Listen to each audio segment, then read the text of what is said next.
वंदे अहं श्रीगुरुजितपदकमलं श्रीगुरुं वैष्णवांश्च श्रीरूपं सग्रजातं सहगुणरघुनाथं नीतं तं सजीवं साद्वैतं सावधूतं परिजनसहितं कृष्ण चैतन्यदेवं श्रीराधाकृष्णपादं सहगण ललिता श्रीविशाखानीतंश्च। जय निताई, जय गौरहरि, जय श्री कानु ठाकुर। आज আমরা একটি বিশেষ ব্রত অর্থাৎ একাদশী ব্রত এই নিয়ে আলোচনা করতে বসেছি। আজকে আলোচ্য বিষয় একাদশী ব্রতের মাহাত্ম্য কথা। প্রতিটি ব্রতেরই আমাদের একটা শিক্ষা দেয়, বা প্রতিটি ব্রতই যে আমরা পালন করি, যে ব্রতই পালন করি না কেন, সেই ব্রতের মধ্যে দিয়ে সংযম, ত্যাগ ইত্যাদি আমরা কি করে অর্জন করতে পারি, তার জন্যই ব্রত পালন। এই সংসারে প্রাকৃত জীব, প্রাকৃত 24 তত্ত্ব যে বস্তু নিয়ে আমাদের দেহ গড়ে উঠেছে, এই দেহের স্বাভাবিকই বৃত্তি হচ্ছে কাম, ক্রোধ, লোভ, মোহ, মদ, মাৎসর্য ইত্যাদি রিপুর পিছনে ছুটা। তো এই স্বাভাবিকই যে আকর্ষণ, এই স্বাভাবিকই আকর্ষণকে বা এই স্বাভাবিকই ছুটে যাওয়াটাকে কি করে প্রতিরোধ করা যায়, অর্থাৎ সংযমী আচরণ করা যায়, তাহাই প্রতি ব্রতেরই এক লক্ষ্য। ঠিক সেই রকমই একাদশী ব্রত, এই একাদশী ব্রত আমাদের একাদশ ইন্দ্রিয়কে, একাদশ ইন্দ্রিয় মানে পঞ্চ জ্ঞানেন্দ্রিয়, পঞ্চ কর্মেন্দ্রিয় এবং মন।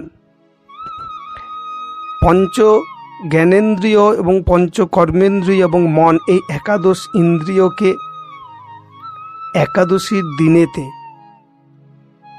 সম্পূর্ণভাবে সংযমে রেখে হরি গুণকীর্তনের সঙ্গে যুক্ত থাকায় একাদশী ব্রতর মূল বিষয়। যাই হোক, চক্ষু, কর্ণ, নাসিকা, জিহ্বা, ত্বক এই পঞ্চ জ্ঞানেন্দ্রিয়, বাক, পানি, পাদ, বায়ু, উপস্থ এবং মন, এই একাদশ ইন্দ্রিয়কে সংযমে আনা এবং একাদশ ইন্দ্রিয়ের যে ছুটে চলাটাকে প্রতিরোধ করার জন্য বিশেষ করে অন্যান্য সকল ব্রতের মধ্যে একাদশী ব্রত অতি উত্তম এবং শ্রেষ্ঠ। এবং তাহা আমার গৌরসুন্দর এই কলিযুগেতে তিনি নিজেকে যে আবির্ভূত করেছিলেন এবং নিজেও তিনি পূর্ণ ভগবান হওয়া সত্ত্বেও তিনি আচরণের মধ্যে দিয়ে তিনি প্রমাণ করে দিয়েছেন যে নিজে আচরণ করে অপরকে শেখানো যায়। তাই আমার গৌরসুন্দর তিনি নিজ মাকে অর্থাৎ সচিমাকেও বললেন কি, প্রভু কয়ে একাদশীতে অন্ন না খাইবা। সচি বলেন, না খাইব, ভালোই হই কহিলা, সেই হইতে একাদশী করিতে লাগিলা। সুতরাং আমরা এই একাদশী ব্রত পালনের মধ্যে দিয়ে আমাদের জীবনের মূল লক্ষ্য, এই সংসারে এসে ভগবানকে ভুলে না থাকার যে একটা দিন, অর্থাৎ বিশেষ করে একাদশীর দিনটিতে আমরা প্রত্যেকেই নিজ নিজ ভাবনায় ভগবানের নাম গুণকীর্তনের সঙ্গে যুক্ত থাকব। তাই আমরা সকলে মিলে একটু হরে কৃষ্ণ নাম স্মরণ করি। হরে কৃষ্ণ কৃষ্ণ কৃষ্ণ হরে হরে, হরে রাম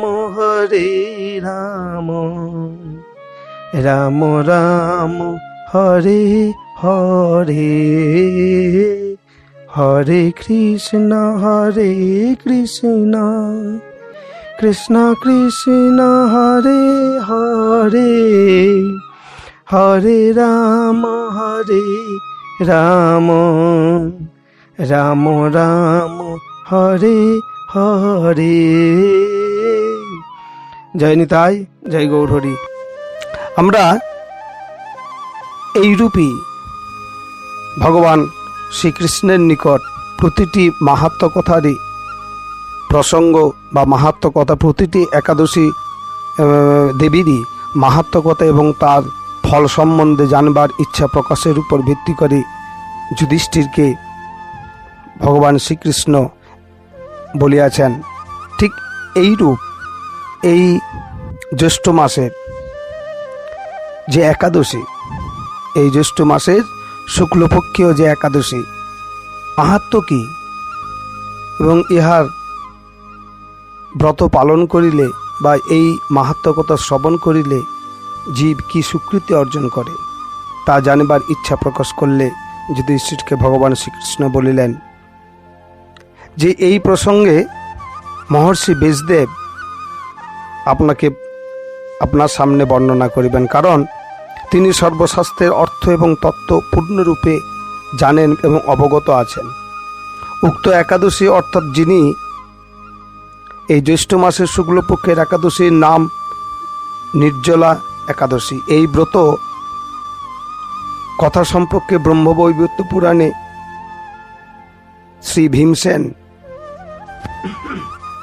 ও ব্যাসদেবের যে বর্ণন, সেই বর্ণন থেকে এই সম্বন্ধে আমরা জানতে পারি।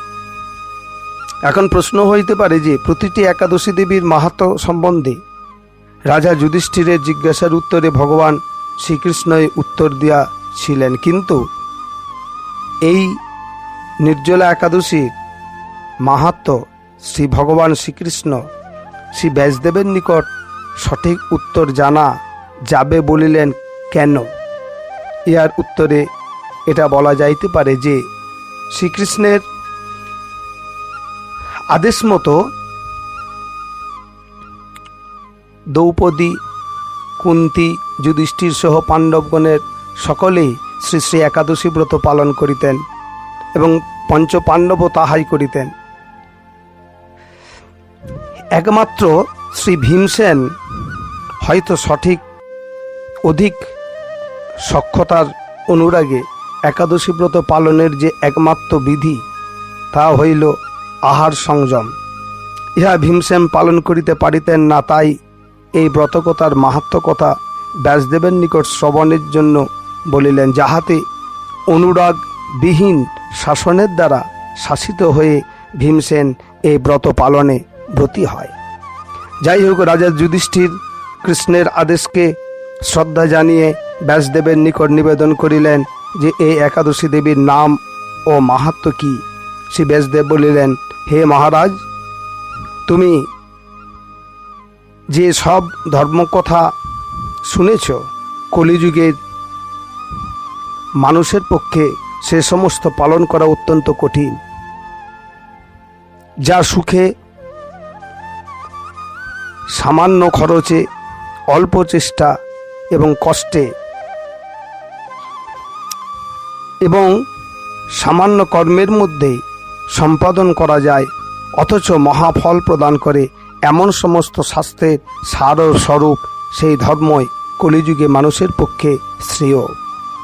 সেই ধর্মকথায় এখন আপনার কাছে আমি বলিতেছি যে চন্দ্রের অবস্থান অনুসারে এই তিথি পালিত হয়। শুক্লপক্ষের ও কৃষ্ণপক্ষের চন্দ্র যখন একাদশতম দিনটিতে একাদশী ব্রত পালন করা হয়। উভয় পক্ষের একাদশী দিনে ভোজন না করে উপবাস ও ব্রত করবে। দ্বাদশীর দিনে স্নান করে ও চিত্ত শুদ্ধ করিয়া নিত্যকর্ম সমাপন করে তারপরে এর পালন করিবে।